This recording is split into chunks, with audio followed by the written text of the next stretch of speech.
21ನೇ ತಾರೀಕು ಅಖಿಲ ಭಾರತ ವೀರಶೈವ ಲಿಂಗಾಯತ ಮಹಾಸಭಾದ ರಾಮನಗರ ಜಿಲ್ಲಾ ಘಟಕಕ್ಕೆ ಅನಿವಾರ್ಯವಾಗಿ ಚುನಾವಣೆ ನಡೀತಾ ಇರತಕ್ಕಂಥ ಸಂದರ್ಭದಲ್ಲಿ ಜಿಲ್ಲಾಧ್ಯಕ್ಷರ ಸ್ಥಾನದ ಆಕಾಂಕ್ಷಿ ಮತ್ತು ಅಭ್ಯರ್ಥಿಯೂ ಆಗಿರ್ತಕ್ಕಂಥ ನನ್ನ ಪರವಾಗಿ ನಮ್ಮ ಧಾರ್ಮಿಕ ಗುರುಗಳು ಮತ್ತು ಸಮಾಜದ ಮುಖಂಡರುಗಳೆಲ್ಲರೂ ಕೂಡ ಈ ಒಂದು ಪತ್ರಿಕಾಗೋಷ್ಠಿಯನ್ನು ಕರೆದಿದ್ದಾರೆ.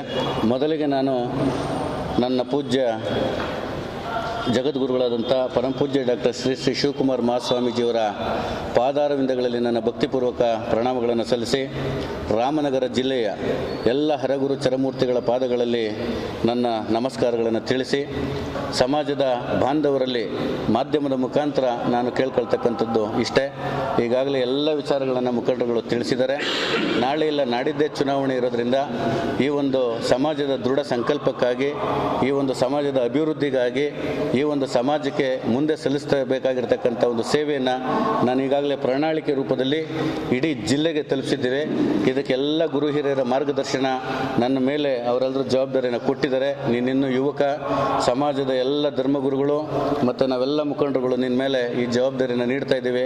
ನಮ್ಮೆಲ್ಲರ ಸಹಕಾರದೊಂದಿಗೆ ಮುಂದಿನ 5 ವರ್ಷದ ಒಳಗಡೆ ಇವೆಲ್ಲ ಕರ್ತವ್ಯಗಳನ್ನು ನೀನು ನಿಭಾಯಿಸಿ, ಯಾವುದೇ ಮಾತನಾಡೋಂಗಿಲ್ಲ. ನೀನು ಮಾಡ್ತಕ್ಕಂಥ ಕೆಲಸವೇ ನಿನಗೆ ಹೆಸರನ್ನು ಬರಬೇಕು, ಅದೆಲ್ಲ ನಮ್ಮ ಹೆಸರಾಗಬೇಕು ಅಂತೇಳೇನು ಬಸವಣ್ಣನವರ ಕಾಯಕವೇ ಕೈಲಾಸ ಅಂತಕ್ಕಂಥ ಒಂದು ನಾಣ್ಣುಡಿ ಇದೆ.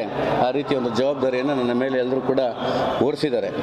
ಈ ಒಂದು ನಿಟ್ಟಿನಲ್ಲಿ ನಾನು ಕೂಡ ವೀರಶೈವ ಲಿಂಗಾಯತ ಸಮಾಜವನ್ನು ಇಡೀ ರಾಮನಗರ ಜಿಲ್ಲೆಯಾದ್ಯಂತ 90% ಪ್ರತಿ ಮನೆಗೆ, ಪ್ರತಿ ಗ್ರಾಮಕ್ಕೆ ಭೇಟಿ ಮಾಡುವಂಥ ಕಡಿಮೆ ಅವಧಿಯಲ್ಲಿ ಎಲ್ಲ ಪ್ರಯತ್ನಗಳನ್ನು ನಾನು ಮತ್ತು ಶಂಕರಪ್ಪನವರು, ನಮ್ಮ ಮುಖಂಡರು ಮತ್ತು ನಮ್ಮ ಎಲ್ಲ ನಿರ್ದೇಶಕರ ತಂಡ ಈಗಾಗಲೇ ಮಾಡಿದ್ದೇವೆ. ಅನಿವಾರ್ಯವಾಗಿ ಏನಾದರೂ ಕೆಲವು ಕಡೆ ಹಳ್ಳಿಗಳು, ಕೆಲವು ಕಡೆ ಮನೆಗಳಿಗೆ ನಾನೇನಾದರೂ ಬಂದಿಲ್ಲ ಅಂದರೆ ದಯಮಾಡಿ ಮಾಧ್ಯಮದವರಲ್ಲಿ ಕೈ ಮುಗಿದು ಮನವಿ ಮಾಡ್ತೇನೆ.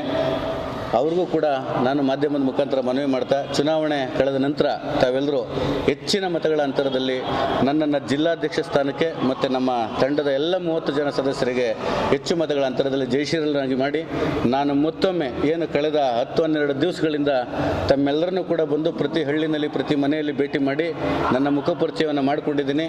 ತಮ್ಮೆಲ್ಲರ ಸೇವೆ ಮಾಡೋಕ್ಕಾಗಿ ನಾನು ಬಂದಿದ್ದೇನೆ. ಸಮಾಜದ ಗುರುಗಳು, ಮುಖಂಡರುಗಳು ನನ್ನ ಕಳಿಸಿದ್ದಾರೆ. ಸಮಾಜದ ಆಸ್ತಿಗೆ, ಸಮಾಜದ ರಕ್ಷಣೆಗೆ, ಸಮಾಜದ ಕೆಲಸಕ್ಕೆ ನಾನು ಇರ್ತೀನಿ ಅಂತಕ್ಕಂಥ ಮಾತನ್ನು ಹೇಳಿದ್ದೇನೆ. ತಾವೆಲ್ಲರೂ ಹೆಚ್ಚು ಮತಗಳ ಅಂತರದಲ್ಲಿ ನನ್ನ ಜಯಶೀಲರನ್ನಾಗಿ ಮಾಡಬೇಕು. ನಂತರದ ನನ್ನನ್ನು ಮತ್ತು ನಮ್ಮ ತಾಲೂಕು ಅಧ್ಯಕ್ಷರಾದಂಥ ಶಂಕರಪ್ಪನವ್ರನ್ನ ಮತ್ತೊಮ್ಮೆ ನಾವಿಬ್ಬರೂ ಕೂಡ ಒಟ್ಟಾಗಿ ಪ್ರತಿ ಮನೆ ಬಾಗಿಲಿಗೆ ನಾವು ಬಂದು ತಮ್ಮ ಏನು ನಮ್ಮನ್ನು ಜಯಶೀಲರನ್ನಾಗಿ ಮಾಡ್ತಾರೆ ಅದರ ಋಣವನ್ನು ತೀರಿಸ್ತಕ್ಕಂಥ ಕೆಲಸವನ್ನು ನನ್ನ ತಂಡ ಇರ್ಬೋದು ಮತ್ತು ಶಂಕರಪ್ಪನವ್ರ ತಂಡ ಇರ್ಬೋದು, ನಾವೆಲ್ಲರೂ ಕೂಡ ಮತ್ತೆ ಪ್ರತಿ ಗ್ರಾಮಗಳಿಗೆ ಭೇಟಿ ಮಾಡ್ತೀವಿ ಅಂತಕ್ಕಂಥ ಮನವಿಯನ್ನು ಕೂಡ ಮಾಡ್ತಾ, ಮತ್ತೊಮ್ಮೆ ನಮ್ಮ ವೀರಶೈವ ಸಮಾಜದ ಎಲ್ಲ ಬಂಧುಗಳಲ್ಲಿ ನನ್ನ ಮನವಿ ಇಷ್ಟೇ. ಚುನಾವಣೆ ಯಾತಕ್ಕೆ ಗೊತ್ತು ಅಂತಕ್ಕಂಥ ವಿಚಾರ ತಮಗೆಲ್ಲರಿಗೂ ಈಗಾಗಲೇ ಗೊತ್ತಾಗಿದೆ. ನಾನು ಅದರ ಬಗ್ಗೆ ಹೆಚ್ಚು ಮಾತಾಡಲ್ಲ, ದೊಡ್ಡವರೆಲ್ಲ ಮಾತಾಡಿದ್ದಾರೆ.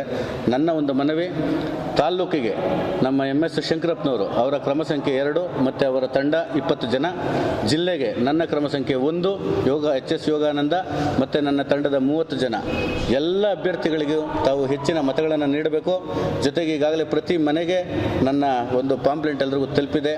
ನಾನು ಏನು ಕೆಲಸ ಮಾಡಬೇಕು ಅಂತೇಳಿ ಹಿರಿಯರು, ಮಠಾಧೀಶರು ನನಗೆ ಜವಾಬ್ದಾರಿಯನ್ನು ಹಾಕಿದ್ದಾರೆ. ಆ ಕೆಲಸವನ್ನು ನಾನು ಪ್ರಾಮಾಣಿಕವಾಗಿ ಮಾಡ್ತೇನೆ.